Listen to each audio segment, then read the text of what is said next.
Bonjour, je vais parler du deuxième épisode de Marvel's Agents of S.H.I.E.L.D.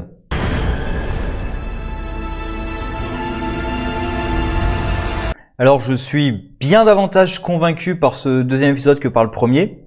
Après avoir passé un peu ma déception en fait du premier épisode avec le retour de Fitz, Coulson, etc. alors qu'ils étaient morts dans la saison précédente. Je trouve c'est un peu dommage de les remettre là tout de suite.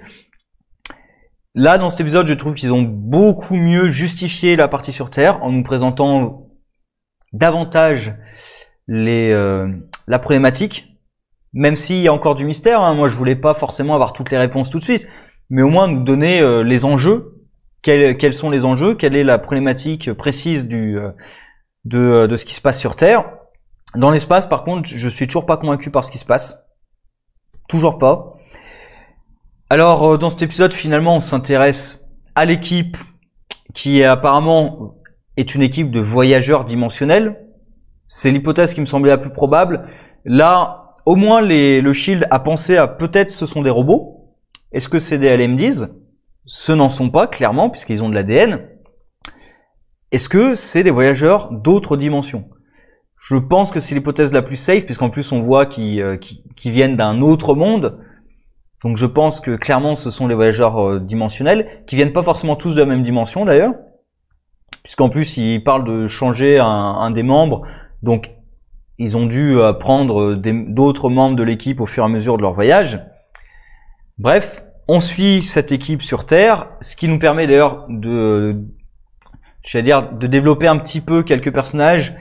Bon, il y a la fille qui est complètement cinglée, qui pense à la réincarnation tout le temps et du coup ça lui permet de tuer tout le monde et d'avoir une conscience clean, puisque on se réincarne. Il y a l'autre qui est peut-être un peu plus ancré sur Terre et qui met en doute justement d'ailleurs, qui en a marre que l'autre massacre tout le monde et qui met en doute la mission et les décisions de leur chef.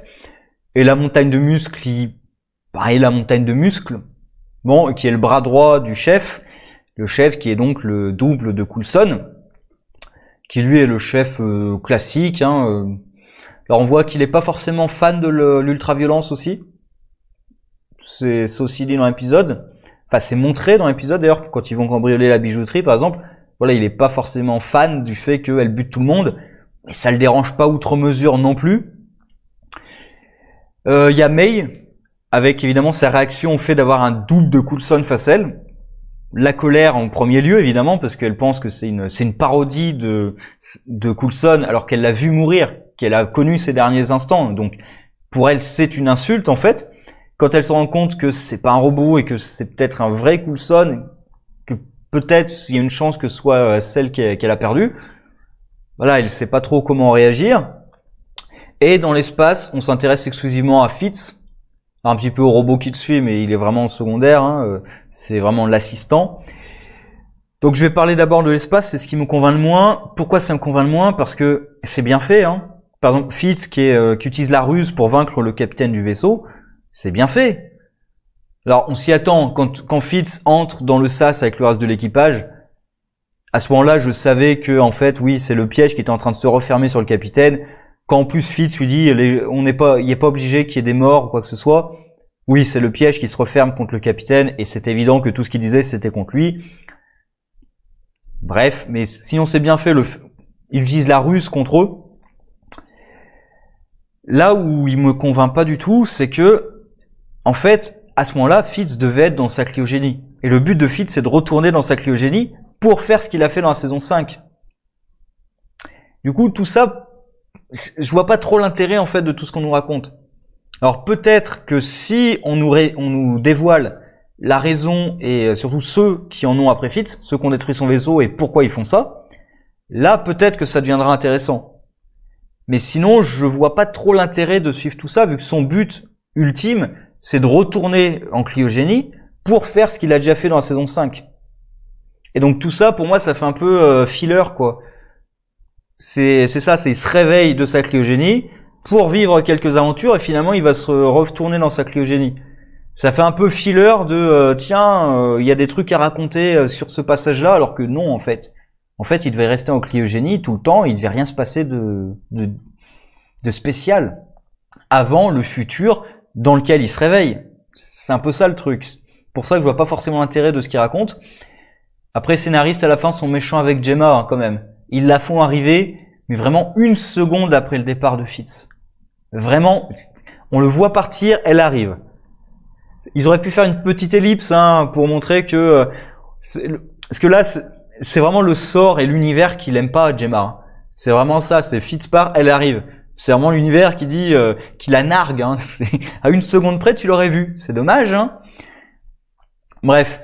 Sinon, sur Terre, comme je dis, ça m'intéresse davantage puisque je comprends mieux les enjeux qui sont présentés. Alors, il y a 2 hypothèses. Soit ils vont de monde en monde pour détruire les mondes, peut-être voler leurs ressources pour préserver leur monde à eux, pour survivre. Voilà, peut-être détruire les autres mondes. Peut-être même un truc à la Time Runs Out, où les mondes sont en train de s'auto-détruire. Bon, Time Runs Out, c'est dans les Avengers, où les mondes sont en train de s'auto-détruire les uns les autres. Et le seul moyen d'empêcher ça, c'est les incursions, ces 2 terres qui s'apprêtent à s'auto-détruire l'une l'autre. Le seul moyen, c'est de détruire une des 2 terres avant que les 2 entrent en collision. Alors, soit un truc un peu dans ce genre-là, de pour sauver notre monde, on doit aller de monde en monde pour les détruire ou voler leurs ressources ou je sais pas quoi. Soit la deuxième possibilité, c'est qu'ils vont de monde en monde pour essayer de les sauver. Et qu'à chaque fois, ils ont échoué pour l'instant.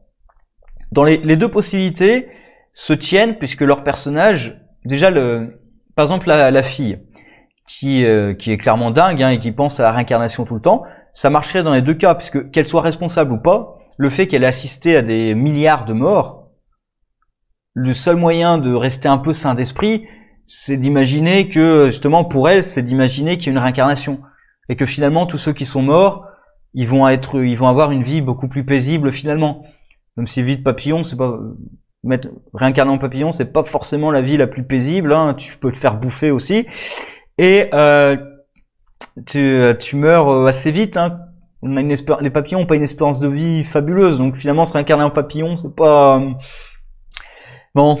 Est-ce qu'ils font ça pour la référence du rêve dans le pavillon rouge, il me semble, le mémoire, le poème, où c'est le sage qui se réveille en disant j'ai rêvé d'être un papillon, ou est-ce que je suis un homme ou est-ce que je suis un papillon, est-ce que je suis un papillon qui a rêvé d'être un homme, ou est-ce que je suis un homme qui a rêvé d'être un papillon? Je pense pas qu'ils aillent jusque là, mais on sait jamais, hein. Peut-être une référence implicite. Donc ça, pour expliquer sa folie, le fait d'avoir assisté à toutes ces morts, qu'elle en soit responsable ou qu'elle essaie de les éviter, et le fait que pour eux, la vie n'ait pas forcément beaucoup d'importance, bah oui, si tu as assisté à plein de morts, que tu en sois responsable ou pas, bah tu crées un mécanisme de défense où déjà tu t'attaches plus aux gens. Tu t'en éloignes, puisque tu sais qu'ils vont mourir, que ce soit par ta main ou... Alors par ta main, parce que tu en es responsable, ou parce que t'as pas empêché que ça arrive. Dans les 2 cas, tu peux te sentir responsable, donc tu t'en éloignes, une certaine logique. J'ai plutôt l'impression quand même que ça serait le 2e cas, mais avec le personnage de Coulson, c'est ça en fait, comme c'est le personnage de Coulson, même d'une dimension alternative, je me dis qu'ils vont pas forcément en faire un méchant. Ou alors, entre les 2, justement. C'est pour ça que je penche plutôt pour l'idée qu'ils essaient de sauver les mondes. Donc on verra exactement. Pareil, il y a le type qui remet en doute un peu l'autorité du chef, qui évoque le fait qu'on pourrait peut-être profiter de ce monde avant qu'il soit réduit en cendres. Donc il dit pas clairement, ou alors j'ai peut-être mal écouté, mais il dit pas clairement avant qu'on le réduise en cendres. Donc il dit pas clairement que c'est eux qui vont le détruire. Il me semble, hein, ou alors j'ai peut-être mal écouté, mais il me semble pas qu'ils le disent. Et du coup, le côté de on va profiter de l'air frais, de ce monde, etc., ça me ferait aussi plus pencher pour le 2e cas. Mais en même temps, ça serait cohérent dans les 2. Donc, à voir. Mais voilà, sinon, le 2e épisode m'a quand même davantage convaincu, surtout sur la partie Terre. Alors, la partie espace, je vois pas vraiment l'intérêt. Pour moi, c'est un peu un filler de l'histoire de Fitz. Mais bon. Sinon, oui, un dernier point... Bon, c'est pas ultra révolutionnaire, mais j'ai bien aimé le côté portal. Alors, clairement, c'est du portal, hein, la forme du portail et tout. Même la physique du portail qui respecte à peu près justement le portal, hein, le fait que si tu le mets à l'horizontale alors que l'autre est vertical, tu tombes dedans, bah tu tombes quand même sur l'horizontal, sur le vertical. Ça respecte l'inertie en fait. Et l'utilisation du portail, du coup, qui est justement qui est quand même un petit peu astucieuse puisqu'on le met au sol pour t'envoyer, donc, etc. Donc une utilisation un petit peu astucieuse. Alors, ils ont pas de portal gun parce que sinon je pense que ça serait beaucoup trop pété. Là, si vraiment ils avaient un portal gun, bah déjà tu aurais même pas besoin de cambrioler en fait. Mais là ils ont besoin d'être physiquement à un endroit pour pour cibler le truc, poser leur technologie et ouvrir le portail des deux côtés. Donc c'est pas tout à fait un portal gun, c'est un peu plus compliqué que ça. Sinon ça serait beaucoup trop cheaté justement dans un film ou une série. Le portal gun en vrai il est beaucoup trop cheaté. Même s'il peut pas se mettre sur toutes les surfaces. Bref, beaucoup plus convaincu par ce deuxième épisode. J'attends de voir, peut-être que le troisième épisode réussira à me convaincre sur l'espace. Ou peut-être qu'il fera que je serai moins convaincu encore. On verra. Sur ce, au revoir.